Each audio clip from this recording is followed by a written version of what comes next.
About 15 years ago, I was living in America. I do apologise for that. I turned on television and I saw this very good-looking bloke, much better looking than me, very suave. He said, "You know, I used to be a loser, but now I'm a winner because I use Sharps shampoo."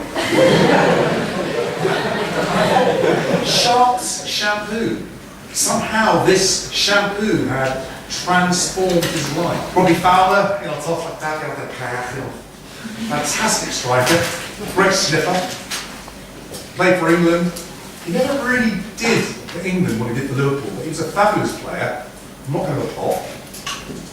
But in his autobiography, he wrote this about football. That's the problem with football. It's ruthless, and so are the people involved in it.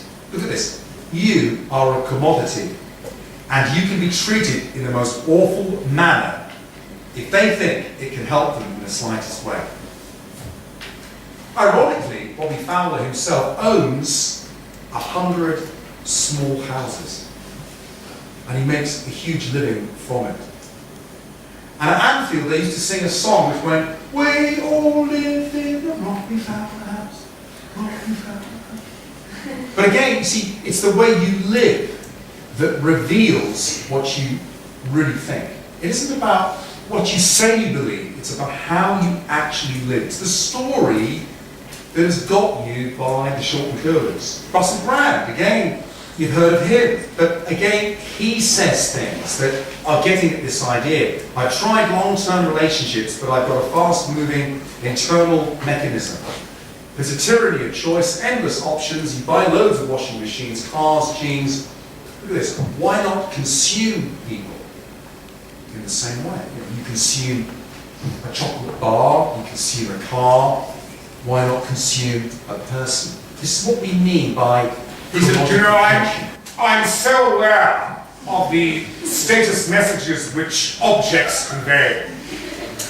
And I remember some years ago going through a very trying philosophical meeting with a fountain pen.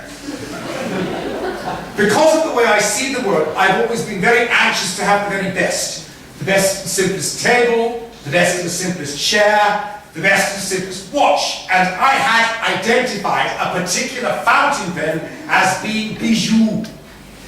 So I saved up, I bought it, and I loved it.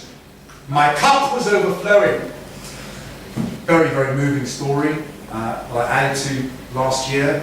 Southport, I believe it's somewhere in a place called Lancashire. I don't know where it is, somewhere in the north. I'm from Hertfordshire, we lack geographical knowledge down there. But, great problem of homelessness in Southport. And this bloke, Pastor Pete, coming in, he set up an amazing charity for homeless people. He cashed in his small pension of £6,000 and he decided to buy a house for a homeless couple.